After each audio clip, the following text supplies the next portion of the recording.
So excited to tutor you with this pastel vibe dipping nail in a stunning color combo. DIY a manicure with a dip powder system has never been difficult for anyone.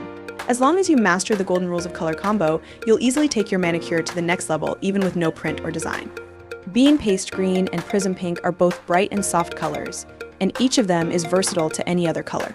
I used the holographic mermaid's dream as a highlight of your nail, its chunky glitter shimmering like the ocean surface in the sunshine. The golden principle of color combo is to pick up at least one soft color as the base color. No matter shimmer or glitter, fine or chunky, it is best to maintain a similar tone if you use sparkling stuff to match. By turning the nail surface, you'll find pink and green glitters in Mermaid's Dream and echo the base color subtly. This fresh and bright color allows you to remain happy and delightful even when traveling in a hot summer.